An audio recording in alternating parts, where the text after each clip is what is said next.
What's good, y'all? Welcome back to my channel, or welcome if you're new here. So this is gonna be a real chill video. This video is about not me not knowing, but I'm reading my notes, y'all know. So this video is FAQs about my natural hair. So I get a lot of questions about it, especially under like my YouTube shorts or a couple of my YouTube videos. So I just wrote down like, I guess the most asked questions, like 10 questions I get most commonly about my hair. This probably isn't everything I've been asked, or I'm probably leaving some stuff out, but these are the ones I just wanted to make a real quick video and touch on. So yeah, if y'all have any more questions, y'all can leave them in the comments. I feel like some of my answers are really gonna be disappointing. Like I feel like people are expecting me to have like I don't know, like all these different routines and remedies and tips and tricks for my hair, but I really don't. Like I keep it really simple. So yeah, let's just get into it. Number one question. This really isn't about my natural hair, but it kind of is because it comes up when people ask me. They ask me, am I mixed? The answer is no. I am not mixed. I am fully black. My mom is fully black. My dad was fully black. So I am not mixed at all. This is just my natural hair texture, and black people, fully black people, y'all like, why y'all talking to me like, no, because some people think you can't have hair like this without being mixed. Like people argue me down like, no, you gotta be mixed. How you gonna tell me? Like, no, you gotta have Indian in your family. Like, don't we all a little bit, you know? I don't know, but yeah, so I'm fully black. That's that on that. That's it, you know? Number two, how do I maintain my curls for 2 weeks straight after styling it? So, I really don't do that much to it. So for the first couple of days, and if you haven't seen my natural hair routine video, maybe go back and watch that so y'all can see how it looks when I first do it. And so then I'm talking about how I maintain it after that. So for the first couple of days, I don't, pick it out or anything. I just leave it how it is. And then as the days go on, depending on what outfit I'm wearing and what style what aesthetic I'm trying to achieve, I'll pick my hair to the volume that I think matches my outfit. And I just slowly end up picking it out, and it slowly gets bigger and bigger throughout the 2 weeks. And that's basically all I do to it. So I just have it up real chill right now, and I'll wear it in styles like this. Or I may, when it gets closer to the end, I'll use the shoestring method and put it up like that. Or I'll just let it be a fro. Sometimes I pin it back on the sides to give it a little like mohawk action. Or I'll do like both sides, like just different ways. All I'm doing is like low manipulation styles to maintain it throughout the week. And I'll like just grease my hair and stuff as it goes. But that's really all I do. Number three, and this ties into number three, which is why y'all like, how do you wrap it at night? How do I wrap my hair when I go to bed? I don't wrap my hair when I go to bed. And that's why I was saying like, some people do like the pineapples, you know, or tie it up like this, which like I would go to sleep with my hair just like this, honestly, and just retie this bandana around it in the morning. But I do not sleep in a bonnet because I feel like after I do my curls, a bonnet is gonna mess up my hair and flatten my curls and make them frizzy, even if you get the ones with the silk in them. I've just slept with a bonnet enough times to be like, I don't like the way my hair looks after wearing a bonnet to protect my style. I don't. And so I found when I sleep without one, I wake up and my curls look just as good as they did before I went to sleep. And I don't even have to sleep pretty or anything, you know? So that's just what I've been doing. I haven't been wearing a bonnet. Now, you can get the silk pillowcases or satin pillowcases. I've had them before, but my hair be slipping off the pillow. Those aren't that realistic to me. Like, they're supposed to be better for your hair, but I just find they're not as comfy to sleep on with your head slipping off. So I don't even use those. The bad thing about sleeping with your natural hair, just on like your pillow and not wrapping it up is you could get a lot of like products on your face from just sleeping with your hair all over your pillow like that. But I just try to make sure to take good care of my skin, do my face regimen and all of that to account for that. But honestly, yeah, I only sleep with a bonnet on at the end of my style. Like if I know, like if I'm in like the point to where in my most recent short, I think my hair's like super poofy. It's still not the poofiest it could be. But like at that point, I was sleeping in a bonnet because I knew I was about to get ready and redo my hair, refresh my style. So if my hair is like I'm finna redo it, then I will sleep in a bonnet. Otherwise though, if it's still looking good, if it's still looking cute, and I'm trying to save it, I only wear a bonnet if I'm not trying to save my hair. Otherwise, I just go to sleep and I just wake up. Yeah, I wish I had some tips. I do know how to do pineapples and stuff. That might not work for everybody, but that's just what I do or don't do. Number 4. What cream or moisturizer do I apply to hydrate or refresh my curls? So like I said, I don't really do a lot of refreshing, but I'll just rehash for the people who didn't watch my last video what products I use. So I use this Apple Aloe Curl Definer by Talia Wajid. And this top is from the wrong, it's from the last one I had of that. But this is Mielle Moisture Hawaiian Ginger Moisturizing Gel. I'm trying to read backwards. But yeah, so those are the 2 products I use to hydrate my hair. And then just like my spray bottle is what I'll use. And then the oil that I use to like keep my hair greased is this tea tree oil. I don't use it for any specific reason. I probably like the price of it, to be honest. But I'll try a few different oils. Like I'm not stuck on a specific oil. Like, yes, this is the oil that does my hair the best. I don't like castor because I feel like it's too thick for my hair. Coconut, I feel like it's too thin. But like tea tree, I found it's like a good in between, you know. So just find out what works for you, you know. But yeah, I like that one. And then also, I almost forgot to say, and then the last one I will use to refresh my curls is this Shea Moisture Make It Last Wash and Go. I said Make It Last. Make It Last Wash and Go Curl Revival Oil. I feel like this is, I like this spray. Let me just say that. For a refresher, I feel like they did their thing with this. Because I don't want to have to go back in with creams or anything like that. It's like it's really just an oil, but it's like not though. It's something in it, something about it. So try that, you know. What edge control do I use? Let me get it out of my bag. Edge Effect. My cousin put me on this.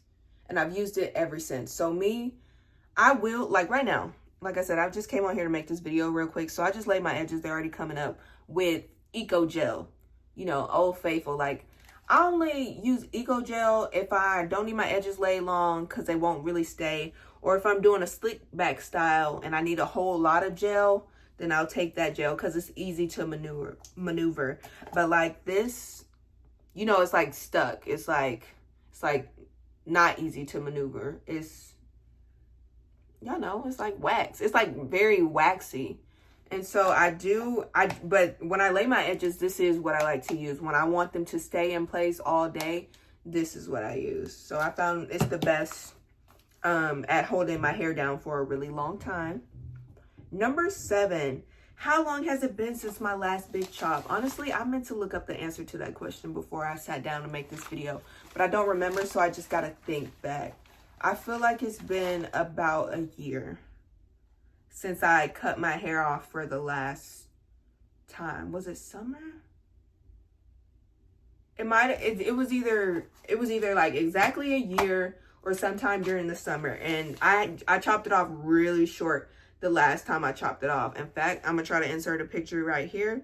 This was the last time I chopped it off, and I'll put the date on there so we can have the exact. But yeah, that's how long my hair has grown.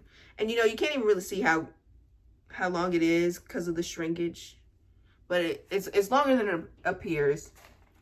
And then oh, I asked my questions out of order. So then my next question was, how long is my hair right now?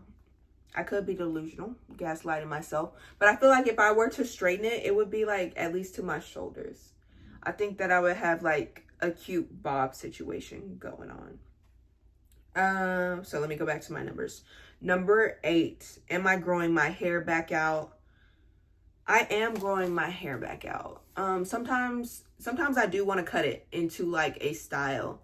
Like the mullets are in right now. Sometimes I be wanting a mullet, y'all. And I'm like, I would enjoy that for like a week or two. And then I'd be like, why did I cut my hair in a mullet? you know, I'd be like, why did I do that?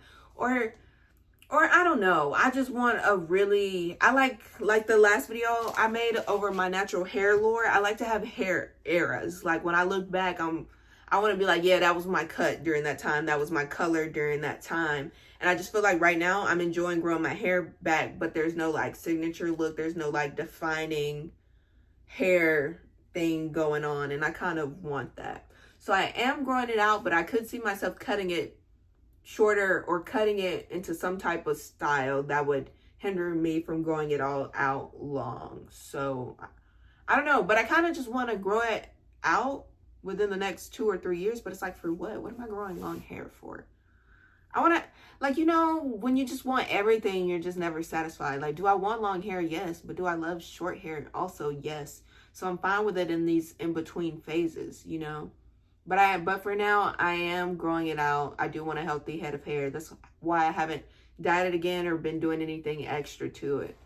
And somebody just asked me that the other day, like, who knew me with long hair. They were like, are you growing your hair back out? I'm like, I am. Thanks for noticing. Thanks for asking. So yes. Number 9. So nobody ever really asked me this directly. I've been asked it like one time directly. They more so turn it on themselves. Like so I'll like get a compliment about my hair, and then a girl or a lady, whatever, they'll be like, I can never wear my natural hair out, or something like this. Or I went to the bar the other night with my homegirl, and then I don't know, like I always feel like people stare at me. Sometimes I feel like, no, you're just being cocky or whatever. You just think people staring at you, but they're not. And I even talked about that in my, when you dye your hair 613, people gonna be staring at you, because I feel like they do stare at you. But even if you just have an afro, I think I made shorts about it, like, I be feeling like people be staring at me extra hard, like they ain't never seen nobody with an afro, which I know is impossible. But yeah, so the question was, how do I feel confident wearing my natural hair? Because they'd be like, I could never do that. To me, I think I'm just a confident person in general. You know, like, a lot of stuff doesn't scare me. I think the only thing I'm, like, get nervous about is, like, when I have to speak in front of a crowd. But other than that, I don't really care. I don't really see it as, like, a confident thing to do. I'm glad people do. But the lady in the club, she was like, yeah, I commend you for, because I was dressed super cute, right? I had on this, like, pink mini dress, heels. I had my makeup on, jewelry. And then I just had my hair in, like, this afro. I might insert a picture. I don't know. But yeah, she was like, I commend you for wearing that. Not a lot of people do that. And she was just saying how, like, black men, this is what she was saying. I mean, but she was like, you know, they say they want a natural hair queen, but then you wear the natural hair and da-da-da-da. And then people, you know, who like to wear wigs, no shame. But she was just saying, like, yeah, they be saying natural hair this, natural hair that. So I commend you and all of that. And I just appreciated it. And it was really kind words. But I just never feel like I'm doing anything extraordinary by wearing the natural hair that grow out of my head. Like, do I like it? Yes. Do I love it? Yes. Am I confident? Yes, but I feel like everybody should be confident in the hair that grows out of their head. I don't feel like we should be made to feel like we're doing something extraordinary to just be wearing it. Like, I think, and it makes me sad when people be like, I could never wear my natural hair. Like, why could you never? That's kind of sad, actually. I don't know. I do want to encourage the girlies. Like, what is anybody going to say? What are they going to say? But yeah, people do be staring. I wish I had something else to say about it. How do I feel confident wearing my natural hair? But I just am. I just feel like if somebody don't accept me with my natural hair, then I don't care. I don't know. Like, what do you mean? This is just the hair that grows out of my head. Like, just because I'm dressed up, I don't need a bust down. Dressed up doesn't equal bust down. That's really all I have to say about that. But yeah. And then, so number 10, do I have any tips for hair growth and retention? So I'm not a hairstylist by any means. Like I said in the beginning, all I have is cliche tips that work for me and things that I do. I don't have any secret rice water tips or hair growth remedies and recipes to give out. I don't. But number 1, genetics. Your genetics do play a role. We can dilly-dally all day, right, about tips, but genetics do play a role. So let's just get that out the way and be realistic. But number 2, right after that, keep your hands out of it as much as possible. When I'm trying to grow my hair out, like before, so I've been consistent on YouTube, and I've been trying to like appear, like have an aesthetic. When you see me over and over in shorts, I want you to be like, oh yeah, that's Jaylyn. Like, she looks how she normally look. I don't want to be switching it up too much. But before YouTube, like just a few months ago, I was in braids. Every time you saw me, I had a new set of braids. And so when I'm growing my hair out, that's how I like to keep my hair. So my hands can be out of it as much as possible, so I don't have to manipulate it, do anything with it.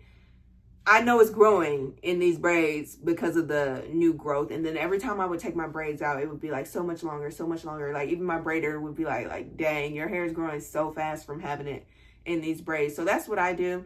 Do whatever protective style works for you. But I just like having braids because it's easy when I go to the gym. I can sleep in longer for work. Like there's just so many benefits to having them, and it doesn't break my hair off. It don't break my edges off. I leave them out. You feel me? So that's how when I'm really getting in my hair growth bag, that's how I do it. Number 3 or whatever, stay up to date on your trims. Like girls be like scared to cut off the dead ends. That's my pet peeve. I hate that. Girl is dead, let it go. Who cares about the length? Don't be afraid to cut off your dead ends, because it's really not helping. It's really only hindering you from growing your hair out longer and actually just holding on to what's healthy and seeing what's healthy and going from there. And because then they're just going to start splitting, like, and you don't have to cut it all off at once. I would recommend just cutting it all the dead off at once, but you can keep going back and trimming off dead inch by dead inch if you want to, if you're really that attached to the length. But yeah, you need to stay up to date on your trims. Don't just let it go for the length, because that's only going to hurt you in the long run. You don't have to be a hairstylist to know that. The next one, don't put too much heat on it, and the same goes with color. Like I was just saying, I won't go on that rant again, but since I big chopped the last time, I haven't put any heat on my hair. And I actually do want to silk press to find out how long my hair actually is. But I used to flat iron my hair all the time, and I don't want to relapse. Ain't nothing wrong with a silk press every now and then. That won't mess up your curls. But yeah, I haven't done that, and I don't want to. And I think keeping heat off of it as much as possible helps you retain length and your curl pattern. Yeah, so like, and then same with the color. Don't put too much dye on it, because like 613, any dye really, it can be hard to maintain. You got to keep your hair extra moisturized. You know, if you're blonde, you got to use the purple shampoo. Like, it's so much stuff that comes along with the dye. If you're not ready to be responsible for your hair and care for it like a baby, I say don't do it. Sometimes I do diffuse my hair, like after I wash it. Like I said, no heat, but I will diffuse it on warm and light setting sometimes if I'm in a rush or just really need it to dry, like I did my hair too late. But other than that, it's a no-go. And lastly, be gentle with your hair when you comb it. Again, basic stuff. But sometimes we'll be going fast and you treating your hair like you don't care about it, and it's just coming out into the comb, and you like, whatever, I'm gonna put a wig on anyway, so it don't matter. No, it does matter. Do not do that. You know, like I've even seen girls comb their bundles, like the hair gonna grow back into the bundle. Like take care of the bundle and comb it from not from root to end, from your ends to your roots. Same with the bundle, same with your hair. Comb it from the ends to the roots. We want to retain as much as possible and not have it all come out in the comb. So it's like really simple stuff, but it matters. Like, y'all gotta do the little things. Look, I care about y'all. Do the little things, you know? And drink water. I don't know nothing that can grow without water. Plants can't grow without water. Basic, but you need water to grow your hair. That just makes sense, right? And massage your scalp. I will massage my scalp. Like I said, keep it oiled, and just randomly I'll massage my scalp. I even have a scalp massager that I'll use to get like my blood flow circulating in my head. And I don't know, that's one of those things. I don't have direct proof that it works, but I'm pretty sure it works. So maybe just try it. What do you have to lose? 5-10 minutes? You know, and then the last thing I wrote was just be patient and enjoy the journey. Because like, I don't know, when I look back on my pictures of myself, like I said, hair eras, I'm never like, I wish my hair was longer during this era. Like, I wish it wasn't this. I wish it was, like, I look at it like, oh, look at where my hair was right here in this picture. Like, back a year ago, you know? Look at where my hair is now. For, like, the photo shoot I just did for my birthday. Like, I just enjoy it at each phase, whether it's long or short. And then I look up, and then I'm like, wow, my hair's super long. You know? So just don't stress about it. If you're focusing on it every day, you're not going to see the results you want to see because you're focusing on it every day. But if you just relax, do your protective styles, do all the little things that I just mentioned, you'll be good. So yeah, if you made it this far, thank you for watching, and please be sure to like and subscribe, and I'll see you on my next video.